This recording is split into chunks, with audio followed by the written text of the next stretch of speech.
Welcome everyone to another Conversations in the Void. I'm your host, Graveyard, joined as always with my off-screen producer, Salem. Make sure to say hi to Salem in the chat. I am pleased to introduce our guest for tonight. He is a horror and thriller writer with works including Damage Inc., maybe a Metallica reference there, The Other Side of Elsewhere, and The Devil's Dance. Please welcome to the Void, the one and only Brett McKay. Hello, everybody. I'm super excited to be on this show. Yes. So is Damage Inc. off a Metallica song? By chance? Okay, yeah. I'm a big Metallica fan. I love that song. It was a great song. It actually had a really good theme. And although I came up with my idea, my story completely separately, but when I was trying to come up with the title, I'm like, man, that would just fit perfect. And then nothing else fit better than that. So yeah. And then I thought, well, what if I get in trouble? And I'm like, well, that's good trouble to have, right? If Lars comes after me, and then I a little more popularity there. So yeah, for sure. But before we dive in deeper into your world of Ryan, I'd like to get to know you a little bit more, Brett, and the horrorness that you are, the nerd that you are with horror, right? Yeah. So what really brought you into the world of horror? Do you recall your first horror movie? My first horror movie, it was, I believe I was 11 or 12 years old. There was this show on TV. I wanted to say it was like, what was it? Nightmare Theater. I want to say it was Nightmare Theater. And it showed just, horror movies that, just like real cheaply made ones. It was like at midnight or something. And I snuck in with my brothers and watched it. And it really scared me. And then probably the next one would have been the original Friday the 13th. But most with writing, I was a big reader, and the first stuff I would read were Louis L'Amour westerns. So a lot of my writing was western in the beginning. Yeah. And then as I grew up and started watching Chuck Norris films, they became like Chuck Norris type books, Burning Rage and Cold Vengeance and things like that. And then I read Stephen King's Night Shift with all those short stories, and changed my life. And I said, I want to write a short story of horror. And when I did, just everything clicked into place. I found my voice, and it just felt right. So. Yeah. I remember I grew up in the era of the 90s of Goosebumps and Fear Street. Yeah. And I remember as I turned probably about 11 or 12, my dad goes, you know what, you should start reading real books. And he gave me the Jaws book, and then went to the library and rented, all the Stephen King books I possibly could at that point in time. And yeah. I went through all of them, 30 years worth of Stephen King in a couple of months. Wow. Do you have a favorite? It is by far my favorite book. Yeah. How about you? I kind of have to go back to, well, it's either, it might be Pet Sematary, but it's between that and, what did I mention before? Night Shift, the collection of short stories, because there are a few short stories in there that really, really scared me. And so I'd have to say somewhere between those two books are my favorite. Yeah, his short stories are pretty wild, a lot. Yeah. Not all of them have been adapted yet, for better or worse. Right, yeah. Yeah. Do you think that the Pet Sematary movie lived up to what you envisioned when you read it? I think it lived up to it in a different way. So what scared me in the book was different than what scared me in the movie. I think that the boy coming back really scared me in the book. Whereas in the movie, the boy was kind of cool, kind of cute. But it was his the guy's wife's sister, I think Zelda, had the twisted back and was calling her name. That gave me nightmares in the movie. Yeah. Did you enjoy the new Pet Sematary movie? I didn't. Yeah. I mean, I appreciate the fact of, trying some different things out with it and everything. And I like the actors and everything in it. It didn't click with me as well as I like the original a little bit better. Yeah. I agree. I think, yes, I know for thematically and story-wise, it made sense for the daughter to get hit, but it's always been Gage, right? Right, yeah. and that's the murderous thing, despite going after Herman Munster that he did in the movie. Yeah, he was great in that movie. He was the pin in that whole show. I thought he was really good. I think John Lithgow did a fantastic job in The New Pet Sematary, but he did. I really liked him too. Yeah, I mean, I'm a big fan of John Lithgow. He's got a range where, I mean, the first movie I ever saw him in was Footloose, things. And I thought he was really good in that still. Yeah. He's just a really good actor. Yeah. I'm trying to remember what else was in the Night Shift short story collection, but like I said, I think was Children of the Corn in that one? Yes, and the one that I got was had the cover of Children of the Corn, the movie on the front, because the movie came out and I was attracted to the movie. And back then I was too young. My mom wouldn't let me see R-rated movies. So I'd always, get the book and I would read it that way. Like I read The Thing. I remember reading The Thing because I couldn't go see the movie. The Keep by F. Paul Wilson. A lot of those I would buy the book and read it. And eventually I got to see him, but we do another show where we review horror movies, and Children of the Corn, to watch the entire franchise is a huge undertaking. I personally think the only good one is the first one. I watched some of the sequels and I just can't get past them too much. That first original one was really good. I thought the movie was done really well. Perhaps even maybe better than the story. Sometimes that happens, and I thought I like that movie. I still like it today. I think it still holds up. Oh, for sure. I thoroughly enjoy it, for being from the Midwest myself. So Oh yeah, there you go. So, Brett, and on the other side, what's your least favorite Stephen King story? My least favorite. I'm trying to think, because I haven't read them all. So if they don't appeal to me, I know I started reading, and I can't say it was a bad book because I didn't finish it, but The Dome. Under the Dome, yeah. Under the Dome, yeah. That was it. And I think it was just too big of an undertaking. I'm not a fast reader at all. I could probably write faster than I read. But I started reading it. I was liking it, but for whatever reason, my interest kind of went away and I didn't finish it. That may be the only one I've started of his that I didn't finish. Yeah, that was the last one that had just come out by the time I got done with my Stephen King venture at that point in time. And I just remember the first chapter of being like, okay, here's the groundhog and its thoughts as it gets cut in half by the dome. Right. And I like the whole theme of it. And it's a great idea. Yeah. I like the people that they say that Simpsons did it first in their movie because they went under the dome before the book came out. That's funny. Yeah. Awesome. So kind of read up and with Stephen King, stuff like that. What that helped inspire you to become a writer, especially in the horror and thriller world? So what's kind of like your writing process when you have this ideas? What keeps you up at night if you're writing all these macabre things? They just, I don't know how to explain it. I have an active imagination and it's constantly going. Even when I was a kid, my first love was probably really movies, and then they moved into books. And so they're a combination of both now. But I remember being a kid and I would just run around the house. I would create a whole story from start to finish and I would act it out like some big adventure. So I've always had just an active imagination, and my mind just always starts with a what if question. What if this happened? What if this happened? And then I toy with it and play with it and see if there's something there. And a lot of times there's not. Sometimes there is. And quite a few of my stories have started off with a dream. I've had a dream, like a nightmare, and I'll wake up in the middle of the night and I'm like, I got to write this down somewhere. So I like that. I wish I make indie horror movies, and I kind of have these thoughts. I don't ever wake up from anything, but I wish for my day job that I would wake up and have problems solved for me. But yeah, I do IT. I'm like, I wish I could. I don't think I really want to dream about my day job. That's fair. So, but I know, Brett, you've written multiple screenplays. So what kind of makes it a screenplay versus a novel for you then?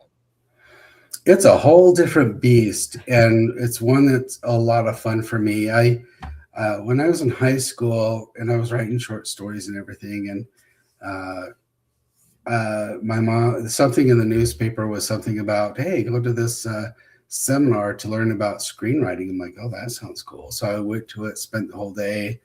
The screenwriter that was teaching it wrote like Little House on the Prairie and Bonanza. That Oh was kind of what it wow. shows. But I learned a lot from that, and I got the bug, and I was writing screenplays, probably very wrong.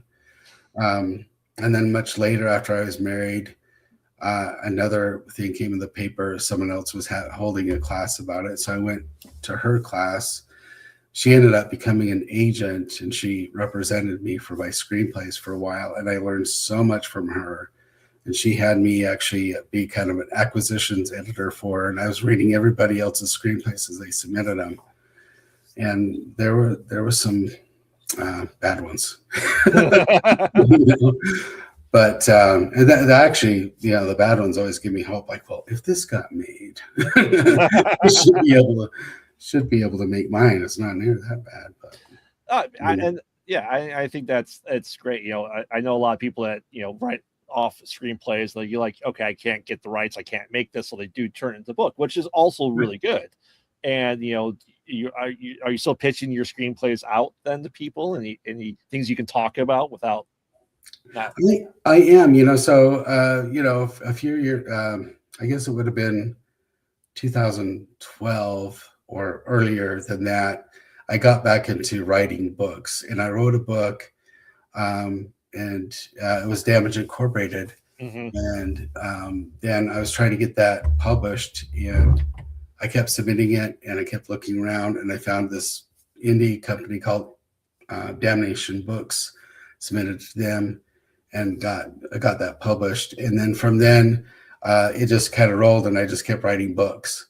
And then just about 2 years ago, I just I want to kind of go back. I have these great ideas that would work better for a film, not so much a book. Mm-hmm. And so I just started writing. I had this really good idea, which I really like, and called 8 Realms of Hell. And so I wrote that and worked on that a lot, put that out. I was submitting it to a lot of different places. I had a producer really enjoy it. He actually gave me a contract, and we were going to work on it together. And then he backed out of it for family reasons or whatever. So it didn't get done, but I kept writing. Mm-hmm. And then one of my short stories that I wrote, that's one of my favorites, called Old Betsy. It's about a like an old live oak tree that murders. Yeah. I wrote that into a little short screenplay, and I'm currently talking with a production company that wants to produce that, and so we're working on, maybe a purchase price for that. And it's not much money, and that's okay. I really just want to get my foot in the door in that world, and kind of see where it takes me. Yeah. Like I said, we are, what we do is micro budget horror movies. It's we like that stuff. Like I said, we have ideas. Like we're shopping around a couple of TV shows we want to do, a couple of movies, and my writing was just through high school writing, right, and through college. But you continue your path with that screenwriting. And what's something that you learned that you wish you kind of knew before you start all this process?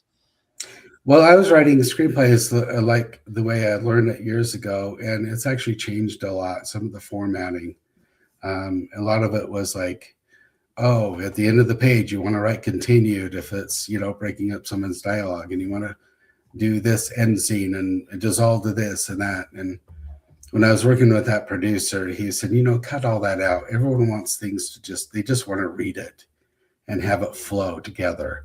That stuff kind of breaks up the flow of the story. So that's kind of one thing I learned about it. But there are so many other things to learn. Mm-hmm.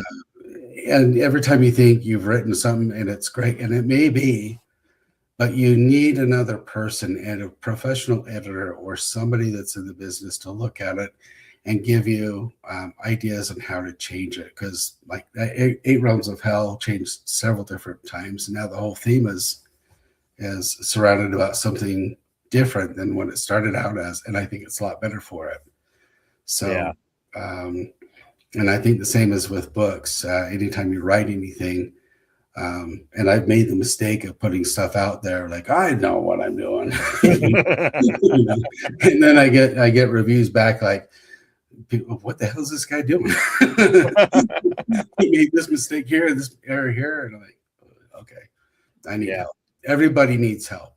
Yeah. Oh, yeah, for sure. Like I said, me and my co-host, my producer, we've written stuff for magazines and for horror themed stuff, and he's hands down much better writer than I will ever be. So he's my second pair of eyes for everything. He makes our scripts that we do look a lot better, just because I can't write to save my life, I think, but.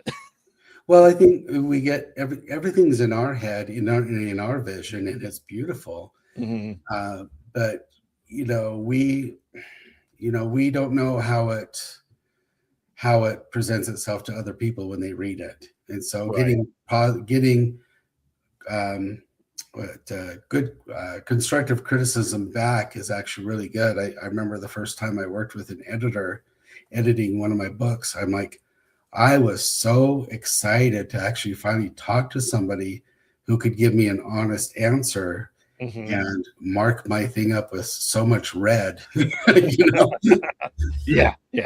But a lot of times I look at a sentence and go, I know what you're trying to achieve here. What if you reworded it this way? And then you're like, okay, yeah, that sounds really good. And you work together like word for word, sentence to sentence, until the object is to make sure that you can read. If you read the whole story in one sitting, it sounds like someone wrote it in one sitting, and then it all just connects and flows. And so I think that's the trick. And it's a lot of work. It's a lot of rewriting. It's a lot of editing to really polish your work to get it to a really good state. Yeah. And I'm really proud of the work that I put out. And a lot of it is, due to other writer friends that I'll reach out and go, well, what kind of gun would this sniper use? Or, hey, what would this do? And you get all these tips from other people that help you. And even though it's just your name on the book, there's actually a lot of people behind the scenes that help it. So, yeah, I think that's what you said. It's important to talk to other people. Like if you don't know the knowledge of that subject, to talk to the people to make sure it's right. Because that's kind of the last thing you want. People go, well, the Navy SEAL would never do that, right? Right. Yeah. Yeah. And like I said, it's a lot of work, and I think it's great. What's your writing process typically take, like timeline for novel for you? Well, because it's not my day job as I would like it to be, but I just find anytime I can do it. Sometimes I'll do it an hour or two a day if I can find it, but I don't always get that much time. But on the weekends, I find a lot of time, and I just dig in and dive in, and I just start writing. And sometimes you don't know where to start. Just start. That's my recommendation to anyone that wants to start. If you don't know what, just start clunking down words. I don't care what it is. Just start getting words on the paper. Yeah. Eventually you'll find your rhythm. Eventually it will come out. And not every day is it going to be like, I have inspiration. You have to write through the times you don't have the inspiration. And then sometimes you read back and go, hey, that actually turned out pretty good. So it's just write. That's kind of my thing is, if you want to write, just write and just keep writing. Yeah. Do you ever find yourself writing what you think is going to be a short story and turns into a novel, or vice versa? Yeah. A lot of times. I wrote a short story that I really liked just recently, and it's called Dead End Mary. And this is the first time the title came to me before the story. Okay. And I just love that title, Dead End Mary. That sounds really cool. And so I wrote the short story, and then I'm like, oh, this could be a good screenplay, and it's just about this vengeful ghost that haunts a deserted road and, kills people who drives past her. I like that. There's next time over, there's a ghost story kind of like that. It's called The Ghost of Reeder Road, and this is in Indiana.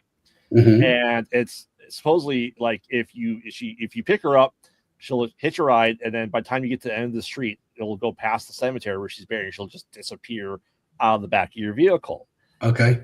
And I as a kid, of course, I went there on my bike just to see what would happen. Nothing happened, but my dad, he swore, because he grew up in the same area. He's like, that happened to me. Legit happened to me. I go, okay, that would be kind of weird. And that's kind of like, I want to do a short film about that ghost and what Definitely, that would entail. because it's those urban legends, and we all grew up with them. And I've never really written one about like an urban legend, and this is my first one that's kind of that urban legend kind of thing. And because you grow up with those stories, I love those kind of stories. They're embedded in you. I still remember going out in the woods with some friends, and they said, "Don't go into that weird broken down house. That's the devil's hut," and it still scares me, just what people kind of drum up and tell you about things. So yeah. Well, I think that really what makes a great movie, especially, is your own story. You're adding a story into the mainstream of people's thoughts, because yes, the Slender Man movie, great, right. It already existed beforehand, and there's a whole other thing. But if you're able to put this new urban legend into the world, I think that's right. One of the most creative things you can do is just telling your story like that. I like that. And I've always liked the Candyman. I remember reading that the first time, and then when it became a movie too, it was a really good movie. And what a great urban legend that Clive Barker created. And because I remember growing up, like, oh, you say Bloody Mary in the mirror 5 times and she'll appear.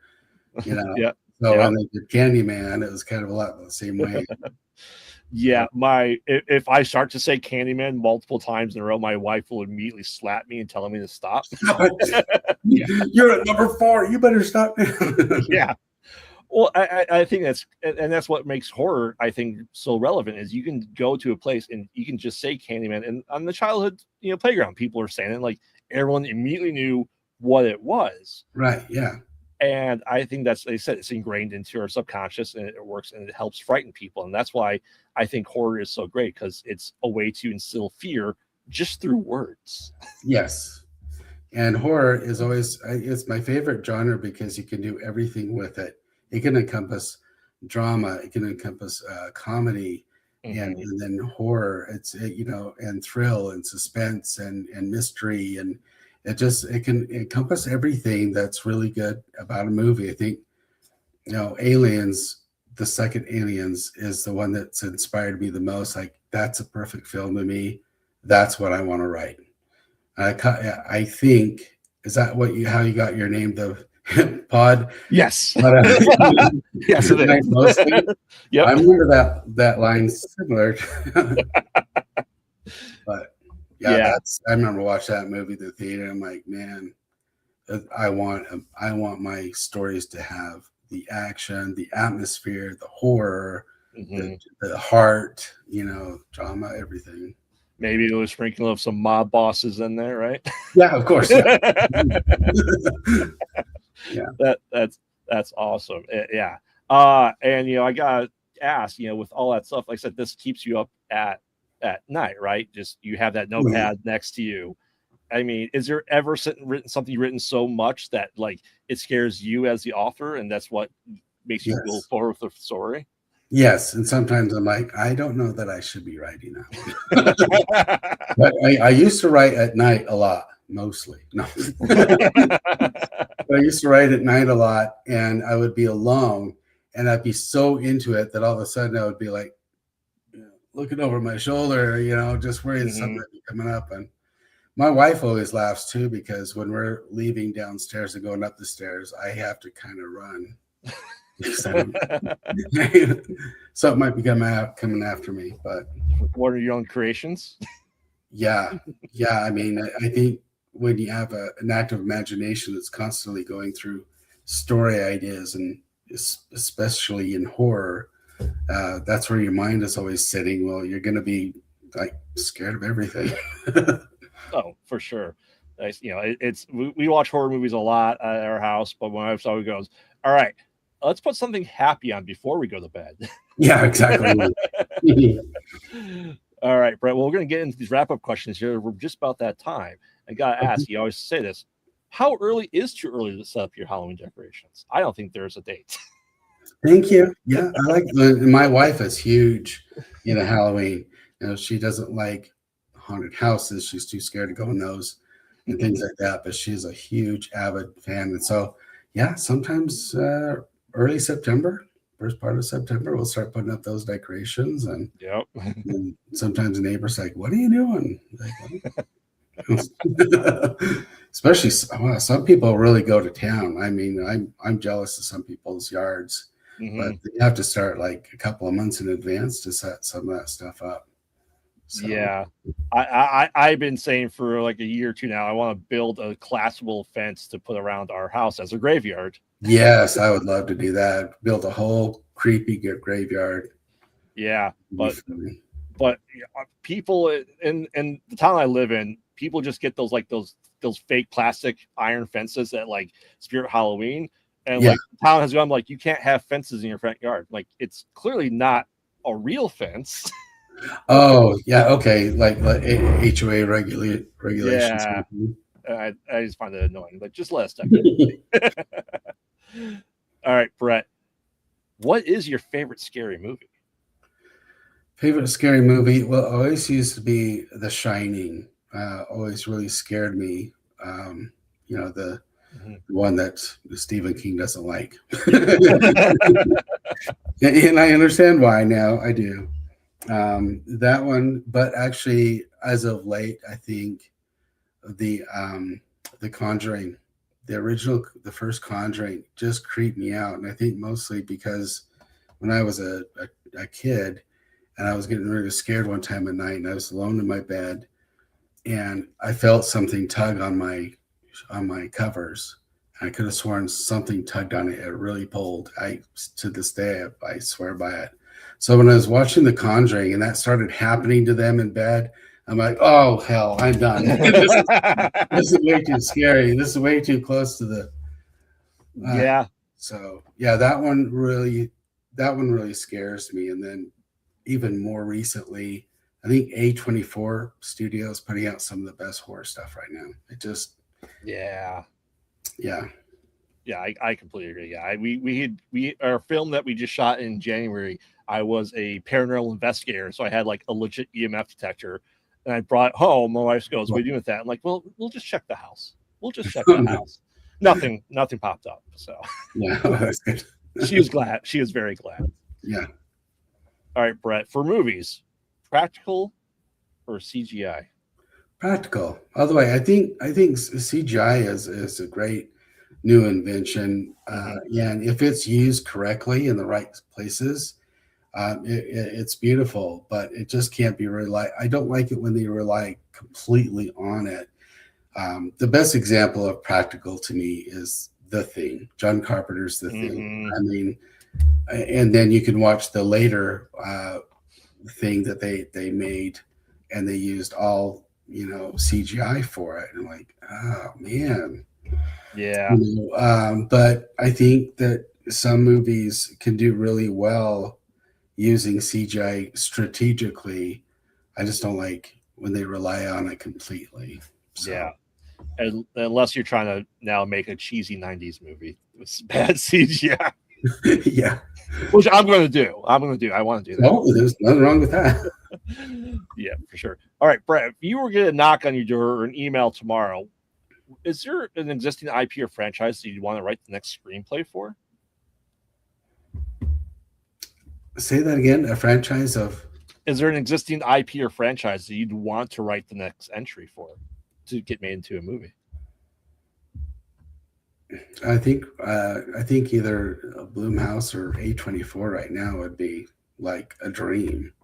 But heck, the guy next door that might be making a indie film would be a dream. Just I mean, it's anything right now, right? Yeah. Here's $100. I'll buy your story. Okay, I'll make it a movie. All right. There you go. I'm just such. When you get into this field, you never get into it for the money. Although the money would be nice. Yeah. But, I have 7 published novels out there. I've got 5 full screenplays right now, and I haven't made a whole lot of money from anything, but the reward is when I get reviews on my books from someone in India or someone across the world I've never met, and they got what I was trying to put out there. So I think the reward is really, just fans. I had a fan that popped up. He lives in Florida, and he's a knife maker. He makes knives, and he made this giant blade inspired by Damage Incorporated, and he sent it to me. Oh, wow. And scares me a little bit, maybe, the person, but I talked to him several. He's a great guy, but I mean, just stuff like that is just cool. Yeah. That's why we do it. You certainly never get into this field, for money reasons, because that's rarely ever really happens. So yeah.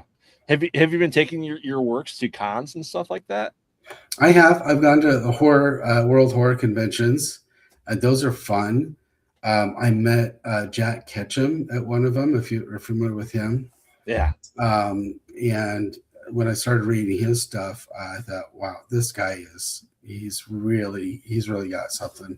One of my favorite stories written by him, I think it was The Girl Next Door. Mm-hmm. But I met him before I even knew really who he was. I just heard his name. And I was just asking him what book would be best to start with. And, we just talked for a good while, and he was just so nice and so generous. And then the next year I went to another World Horror Convention, and there he was again. And I just had to talk to him, and he just talked and opened up for as long as I wanted. He was so nice. And I said, well, how do I start? Do I get an agent? Do I just try and get a publisher? He's like, you got to get an agent. Mm-hmm. He says, here, I don't know if my agent's looking for anybody, but reach out to me and I'll put you in touch with my agent. I thought, that is really cool. And he did. Actually, he wrote back, and I got this email back from Dallas Marr. And I'm like, who the hell's Dallas Marr? It turns out that's his real name. Jack Ketchum is a pseudonym, but yeah, one of my favorite stories, just meeting him and what he tried to help me with. And unfortunately, he passed away a few years ago from cancer, but it was really sad. But just that was really cool. So I've gone to these horror conventions, and I've pitched my work, and they give you 5 minutes to pitch it, and I just stumble over everything, and it's not really got me anywhere yet. Yeah, we've done a couple of cons now just for our shows and the production team I'm part of. It's, if nothing else, it's just a blast talking to people. It really is. Yeah, I have this. There's a farmer's market that's local in my town, and I've been going over there and holding a booth. And this last season, the people that I met and talked to, I just came away with I was so elated. I'm like, wow, it's so fun to just talk books with people. Mm-hmm. And that they were interested in me and my books, and they bought my books. I mean, that's like you said, and even when you do a booth at a con, you get the same thing, and it's truly a reward doing that. It's a lot of fun. Oh, for sure. All right, Brett, you ready for your random trivia question here? Oh, yeah. All right. The 1988 film 976 Evil marks the directorial debut of this horror legend. Oh, wow. I don't know. I don't know why David Cronenberg's popping out in my head, but I doubt it was him. Yeah, it's not Wes Craven. It's I don't know. It's Robert Englund. Is it really? Yeah. Oh, wow. It's a bizarre movie. I don't think I ever saw it. I remember seeing it in the video stores back when there were video stores. I still miss those. I remember seeing it there. I don't know that I ever rented it and watched it, but I am a big fan of Robert Englund. I think I watched some documentaries on him, and you catch him in older movies before Nightmare came out, and I think he's a great guy. I think he's a great actor, and what he brought to the Nightmare series, Nightmare on Elm Street series is fantastic. But for sure, interesting. So he directed that then. Yeah. I think there's only one sequel to it. So okay, it's an odd movie. But Brett, before we go, where can people find you and follow you, and learn all about you? Well, I do have a website. It's just simple. It's www.brettmckaybooks.com. You can also find me on Amazon.com. Just look for the Brett McKay that writes thrillers and horror, and not get Art of Manliness and How to Quit Bored like the other Brett McKay. But yeah, as long as it's fiction and you find a Brett McKay under it, that would be me. So yeah, you can find me. Yeah, I think mostly it's just on Amazon now is where we put everything, because I put it everything's under Kindle Unlimited now. It seems to work the best, for sales and everything. And then of course Audible. All my books are on Audible right now, and I listen to Audible all the time, so you can always get my stuff on Audible as well. Do you read your own books? No, I do not. I don't want to make the mistake Stephen King.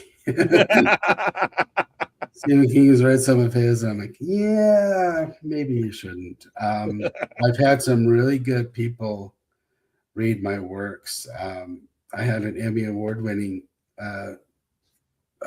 voice actress do Liberty Justice. It just did a fantastic job. My latest novel, The Devil's Dance, that just came out in January on Audible, and that guy did a fantastic job on that too. Yeah, they do a really good job, and it is like acting, and it's a tough craft. I don't have that talent, or at least I haven't tried. So awesome. Well, thank you, Brett, very much for coming on there. For anyone new, follow us on all social media at PodOutatNight, and we'll see you next time. And don't get I sure appreciate you having me on and taking the time. Absolutely. Yeah, thank you. All right. You have a good night. You too. See you. Bye. Yeah.